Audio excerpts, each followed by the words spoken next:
मुझे तुम पसंद हो।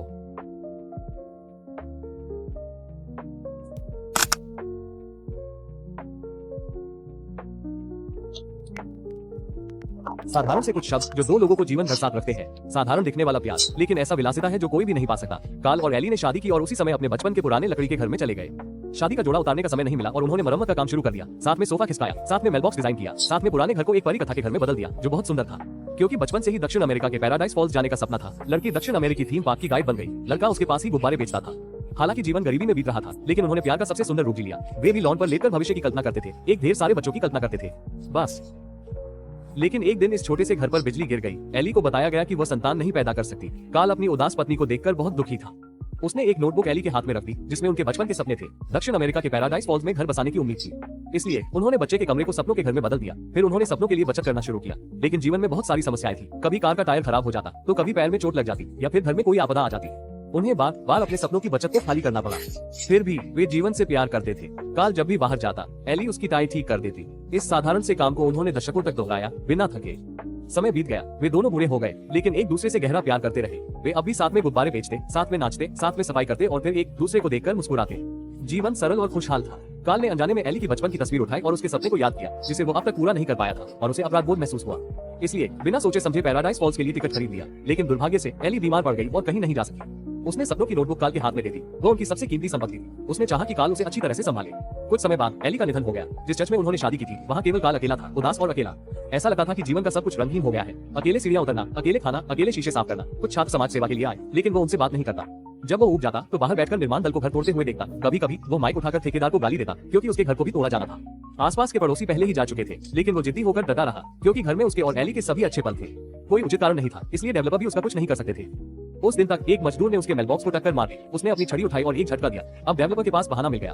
उन्होंने बुजुर्ग मानसिक बीमारी की देखभाल की आवश्यकता का हवाला देते हुए अदालत से उसे वृद्धाश्रम भेजने का आदेश मांगा। इस बार बुजुर्ग चिंतित हो गए। उन्होंने फिर से अपने और अपनी पत्नी के सपनों की डायरी उठाई। एली के घुंघराले बाल और बड़े दांतों की याद आई। एली का हाथ पकड़ने पर उसका लाल चेहरा याद आया, और जब वे एक साथ कंबल में छिपकर एक दूसरे के रहस्यों को साझा करते थे। उसमें उनके जीवन के छोटे छोटे पल थे जो इस लकड़ी के घर में घटित हुए थे। स्वर्ग के झरने की तस्वीर को देखते हुए उन्होंने अपने सीने पर एक क्रॉस का इशारा किया, जैसे उन्होंने एली को स्वर्ग के झरने पर ले जाने का वादा किया था। उन्हें लगभग पता था कि क्या करना है। अगले दिन वृद्धाश्रम के कर्मचारियों के लिए उन्होंने एक सूटकेस से कर्मचारियों को धोखा किया। अगले ही पल हजारों हीलियम गुब्बारे ऊपर उठ गए, फिर पूरा घर उड़ने लगा। कार्ल ने दक्षिण अमेरिका के स्वर्ग के झरने की ओर उड़ते हुए घर को ले जाने का इरादा किया, अपने और अपनी पत्नी के अधूरे सपने को पूरा करने के लिए। उन्होंने पर्दे को पाल की तरह इस्तेमाल किया, हवा की दिशा को हाथ से नियंत्रित किया। उड़ता हुआ घर हरे भरे खेतों के ऊपर से गुजरा, बहुत सुंदर था। हम यात्रा पर निकल पड़े। कार्ल ने एक बार जांच की, रस्सियां, जो आवाजें आ रही थी, सब कुछ अद्भुत था। कार्ल आराम से बैठ गए, थोड़ी देर के लिए सो गए, शायद जागने पर स्वर्ग के झरने पर पहुंच जाए। अचानक एक दस्तक की आवाज से वह जाग गए। फिर से सुनने पर ऐसा लगा जैसे यह एक भ्रम था। उन्होंने आंखें बंद की, आवाज फिर से गूंज उठी, बहुत परेशान कर रही थी। कोई पक्षी थोड़ी देर के लिए शांत नहीं रह सकता।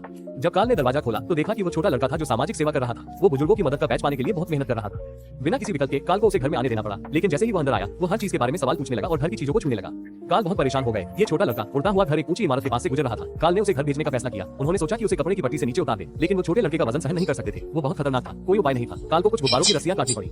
तभी वे एक तूफानी बादल से मिले जिसमें बिजली चमक रही थी। उड़ता हुआ घर नष्ट नहीं हुआ तो भी हवा से बच सकता था। कार्ल ने दिशा बदलने की कोशिश की, लेकिन वो शक्तिशाली हवा का मुकाबला नहीं कर सके। घर जोर से हिलने लगा, घर की चीजें गिरने लगी। छोटा लड़का बैग का पीछा करते हुए लगभग गिर ही गया। ये बहुत रोमांचक था।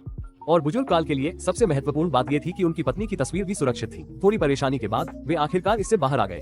एक अजनबी बच्चे को अपने साथ साहसिक यात्रा पर ले जाना यह सही नहीं था। बुजुर्ग ने उसे जमीन पर वापस भेजने का फैसला किया। उन्होंने फिर से कुछ गुब्बारे छोड़े। जब धीरे धीरे उतरते हुए वे एक घने कोहरे से भरी घाटी में पहुंचे, दोनों को संभलने का मौका नहीं मिला। घर जमीन से टकराया और वे दोनों घर से बाहर फेंक दिए गए। देखते ही देखते घर उड़ने ही वाला था। कार्ल ने तेजी से पाइप पकड़ लिया और छोटे रो की मदद से वे खाई के किनारे पर रुक गए। ऐसा लगता है कि मोटे छोटे रो की उपस्थिति केवल परेशानी नहीं है, कभी कभी वो जान भी बचा सकता है। जब सफेद कोहरा छट गया, कार्ल ने आश्चर्य से देखा कि सपनों का स्वर्ग झरना सामने ही है। लेकिन एक बूढ़ा और एक मोटा, वे घर पर वापस चढ़ नहीं सकते थे। उन्हें उड़ते घर को खींचकर ले जाना पड़ा। पता नहीं और कितने हादसे उनका इंतजार कर रहे हैं। ज्यादा दूर नहीं चले थे कि छोटा मोटा थककर चूर हो गया। न केवल थकान से बल्कि ज्यादा खाने के कारण उल्टी जैसा महसूस हो रहा था। इसलिए वो अपने साथ लाए उपकरण लेकर जंगल में चला गया। काल ने जवाब देने की परवाह नहीं की। छोटा मोटा लड़ाई खत्म करने के बाद मिट्टी से ढकना नहीं भूला। लगता है वो एक सलीकेदार व्यक्ति है। जैसे ही उसने काम खत्म किया, उसने शरीर को ऊर्जा देने के लिए चॉकलेट खाने का फैसला किया। किसे पता था कि एक मुफ्त और बड़ी चोंच वाला पक्षी आ जाएगा। छोटा रो सोच रहा था कि वो एक छोटा पक्षी है, लेकिन वो एक विशालकाय पक्षी निकला। न केवल उसने उन पर हमला नहीं किया, बल्कि वो छोटे रो के प्रति विशेष लगाव दिखा रहा था, जैसे कि पहले से जान पहचान हो। बूढ़ा आदमी भी उसे नहीं भुला सका। छोटे रो ने उसे साथ ले जाने का फैसला किया और उसका नाम केविन रखा। जल्दी ही वे पत्थरों के जंगल में एक बड़े पीले कुत्ते से मिले, जो न केवल प्यारा और आज्ञाकारी था, बल्कि कॉलर की मदद से बात भी कर सकता था। वो वास्तव में केविन को पकड़ने आया था, लेकिन काल और दयालुता देखकर उसने उसे अपना नया मालिक मान लिया और उनके साथ चलने लगा।